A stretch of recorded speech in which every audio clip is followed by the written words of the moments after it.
Hello everyone, I am Tavanna and now we are going to start chapter number 6 of Geography Manufacturing Industries. So first of all, what does the word manufacturing means? Conversion of raw material into finished products and adding some value into it is known as manufacturing in simple words. And what are the importance of manufacturing? Manufacturing provides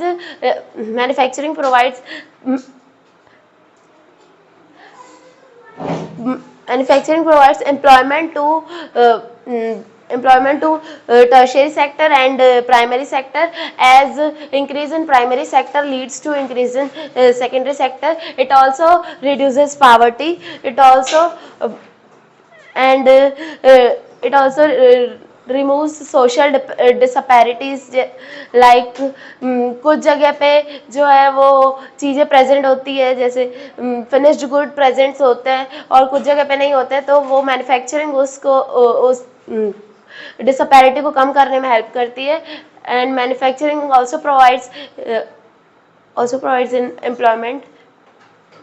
and manufacturing industry एक ऐसी industry है जो कि सिर्फ दूसरी industries को भी काम देती है. जैसे कॉटन का ही देख ले हम, तो जैसे यान बन गया यहाँ पे, तो फिर वीविंग हो गई इसकी यहाँ पे, तो फिर डाइंग के लिए वो किसी और इंडस्ट्री को हायर करेगी और फिर वो कॉटन को डाई करके देगा. ऐसे दूसरी इंडस्ट्री का भी प्रॉफिट बढ़ा और दूसरी इंडस्ट्री के भी जो जैसे यहाँ पे स्पिनिंग और यार्निंग ये पूरा प्रोसेस हो गया. कहाँ पे होता है? Agro based. हाँ, एग्रो बेस्ड इंडस्ट्री किस इंडस्ट्री मतलब टेक्सटाइल इज सेल्फ रिलायमेंट. वो किसी भी अदर इंडस्ट्री पर डिपेंड नहीं करता है, वो अपने काम खुद ही करता है. स्पिनिंग, यार्निंग, वीविंग, डाइंग, फिनिशिंग वो अपने ही इंडस्ट्री में करते हैं, किसी और इंडस्ट्री के लिए डाइंग या फिनिशिंग के काम के लिए नहीं देते. Is self रिलायमेंट.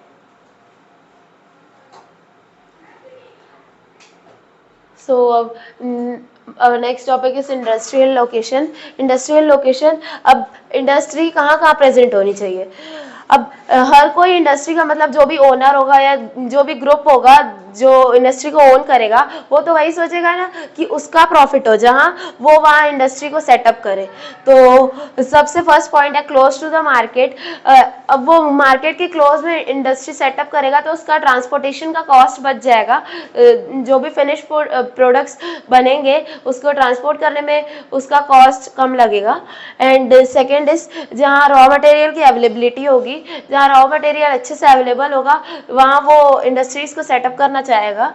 And third is जहाँ इलेक्ट्रिकल सप्लाई अच्छा होगा, जाकि जो कन्वर्जन ऑफ गुड्स है वो अच्छे से हो पाए. एंड फोर्थ इज जहाँ चीप लेबर होगा, वहाँ वो इंडस्ट्रीज को सेटअप करेगा, क्योंकि एवरीवन वांट्स चीप लेबर.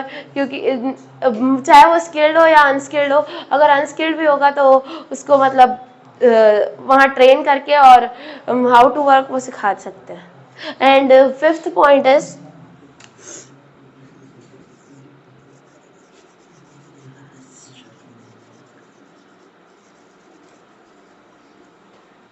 वहाँ का इंफ्रास्ट्रक्चर अच्छा होना चाहिए जहाँ ये इंडस्ट्री सेटअप हो रही है. And my next topic is agro based industry. Agro based industry में आती है टेक्सटाइल्स. टेक्सटाइल्स भी दो टाइप्स की होती है, cotton textile and jute textile. The first cotton textile was set up in 1854 इन मुंबई. अब कॉटन को ट्रांसफॉर्म करने का एक फिनिश्ड गुड मतलब गारमेंट में प्रोसेस होता क्या है. सबसे पहले जो रॉ कॉटन होती है उसको स्पिन किया जाता है, देन उसको यार्न के फॉर्म में कन्वर्ट किया जाता है, देन उसको वीव किया जाता है, फिर उसको डाइंग एंड कलरिंग करके एक फिनिश्ड गारमेंट के फॉर्म में चेंज कर दिया जाता है.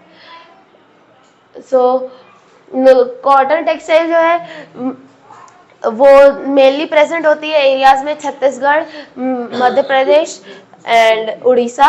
बिकॉज जहाँ ब्लैक सॉइल होती है वहाँ कॉटन ब्लैक सॉइल आइडियल होती है कॉटन को ग्रो करने के लिए.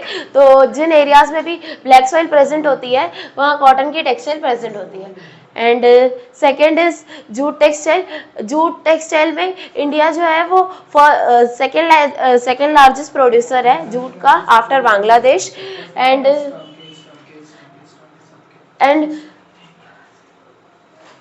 फर्स्ट प्रोड्यूसर है जूट का एंड सेकेंड एक्सपोर्टर है जूट का after Bangladesh. And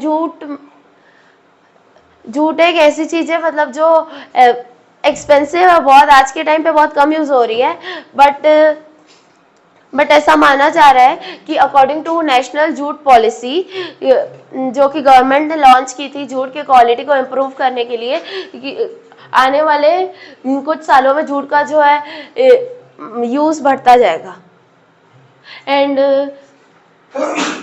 next is sugar industry. Sugar industry में इंडिया जो है वो सेकेंड नंबर पे आता है, सेकेंड प्रोड्यूसर है शुगर का एंड फर्स्ट प्रोड्यूसर है गुड़ और खंडसारी का। अब what is khandsari? Khandsari is मतलब एक लिक्विड फॉर्म में मोल्टन स्टेट में होता है और वो भी शुगर से ही बना होता है।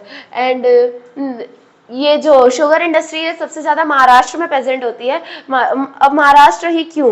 महाराष्ट्र में इसलिए क्योंकि वहाँ की जो शुगर केन होते हैं वहाँ पे सुक्रोज कंटेंट बहुत ज़्यादा होता है। सुक्रोज कंटेंट वो होता है जो कि मतलब शुगर केन को स्वीट बनाने में हेल्प करता है, कि वहाँ के जो मतलब शुगर केन होती है वो बहुत ज़्यादा स्वीट होती है, तो इसलिए जो वहाँ की शुगर की क्वालिटी है वो अच्छी होती है, इसलिए महाराष्ट्र में ज़्यादा से ज़्यादा शुगर इंडस्ट्री सेटअप की जा रही है। And next topic is mineral based industry, जिसमें फर्स्ट आता है iron and steel industry. Iron and steel industry जो है ये बेसिक और हैवी इंडस्ट्रीज में आती है। क्योंकि बेसिक इंडस्ट्री इसलिए होती है क्योंकि ये जो है रॉ मटेरियल प्रोवाइड करती है दूसरी इंडस्ट्रीज को, ताकि वो उसको फिर दूसरे फॉर्म में कन्वर्ट कर सके। और हैवी इंडस्ट्रीज इसलिए होती है क्योंकि इससे जो भी मतलब प्रोडक्ट फॉर्म होता है वो बल्कि होता है इसलिए। And so next is aluminium smelting. Aluminium smelting का जो मतलब सबसे बेसिक कंपोनेंट है वो होता है बॉक्साइट। बॉक्साइट से 4 टन्स ऑफ बॉक्साइट से बनता है 2 टन्स ऑफ एल्यूमिना, और 2 टन्स ऑफ एल्यूमिना से बनता है 1 ton of aluminium. So bauxite को मेल्ट करके देन उसको एल्यूमिना में कन्वर्ट किया जाता है, देन उसके बाद वो एल्यूमिनियम में कन्वर्ट होता है। और एल्यूमिनियम जो है वो यूटेंसिल्स के फॉर्मेशन में एंड वायर्स के फॉर्मेशन में एक मतलब बेसिक मटेरियल की तरह यूज होता है। एंड एल्यूमिनियम जो है वो टिन, कॉपर, लीड, स्टील को रिप्लेस कर रहा है बहुत से मतलब वेसल्स वगैरह बनाने में। अब ऐसा क्यों कि एल्यूमिनियम ही रिप्लेस कर रहा है? क्योंकि एल्यूमिनियम जो है उसमें कोरोजन जल्दी नहीं होता है, और एल्यूमिनियम को अगर किसी भी दूसरे मेटल के साथ कंबाइन कर दिया जाए तो वो और हार्ड हो जाता है। And next is fertiliser industry. Fertiliser industry का सबसे मेजर रोल एग्रीकल्चर में है। जैसे कि ग्रीन रिवॉल्यूशन बढ़ता जा रहा है तो फर्टिलाइजर इंडस्ट्री का भी मतलब राइज बढ़ता जा रहा है, बूस्ट अप होते जा रही है फर्टिलाइजर इंडस्ट्री। फर्टिलाइजर इंडस्ट्री भी 2 टाइप की फर्टिलाइजर्स बनाती है।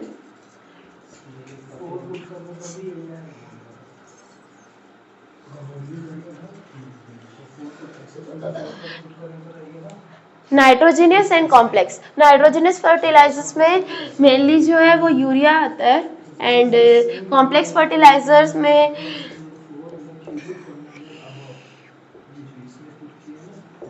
एक फर्टिलाइजर है जिसका नाम है डीएपी, जो कि सबसे ज़्यादा यूज होता है एग्रीकल्चर में, जिसका फुल फॉर्म है डायमोनियम फॉस्फेट, जो कि फॉर्म होता है कॉम्प्लेक्स फर्टिलाइजर की प्रोसेस में। और next is chemical industry. Chemical industry आजकल जो है केमिकल की नीड्स बढ़ती जा रही है, हर चीज़ में केमिकल प्रेजेंट है, तो इसलिए केमिकल इंडस्ट्री भी बढ़ती जा रही है। केमिकल्स का मतलब केमिकल्स का फॉर्मेशन भी बढ़ता जा रहा है, और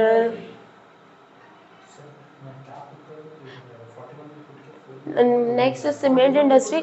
सीमेंट इंडस्ट्री भी सीमेंट इंडस्ट्री एक बेसिक इंडस्ट्री की तरह वर्क करती है, क्योंकि सीमेंट जो है वो एक बेसिक रॉ मटेरियल की तरह वर्क करता है, जो कि ब्रिजेस, रोड्स, हाउसेस सबको बनाने में हेल्प करता है। और सीमेंट भी 3 चीज़ों से बनकर मिला होता है, 3 चीज़ों से मिलकर बना होता है।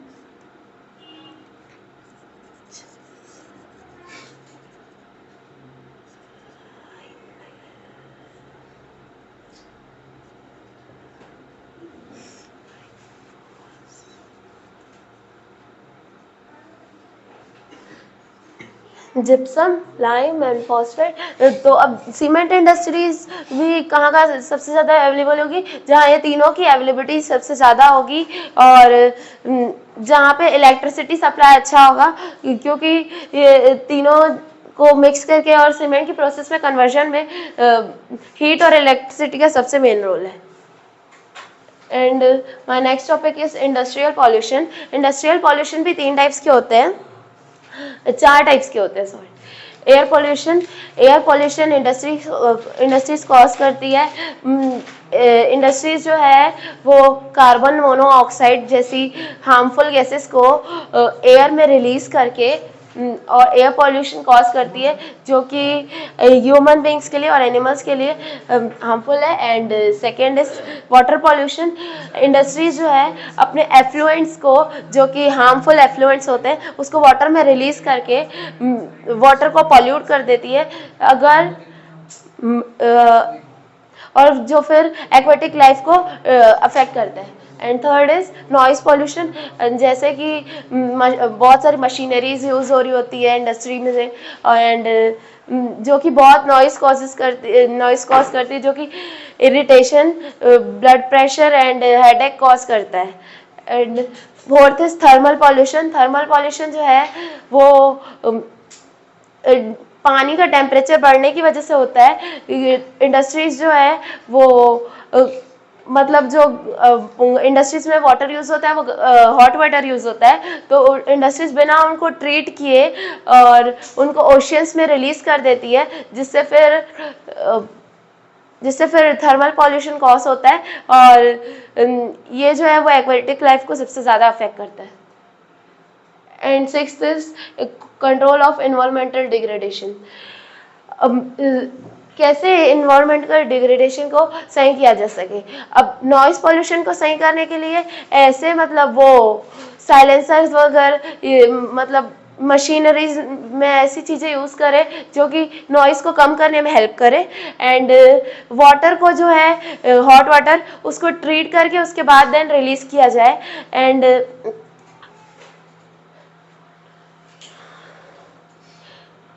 एयर पॉल्यूशन के लिए जो फिल्टर्स है वो चिमनीज में लगाया जाए, जिससे हार्मफुल एयर जो है वो अफेक्ट ना कर पाए एनवायरनमेंट को।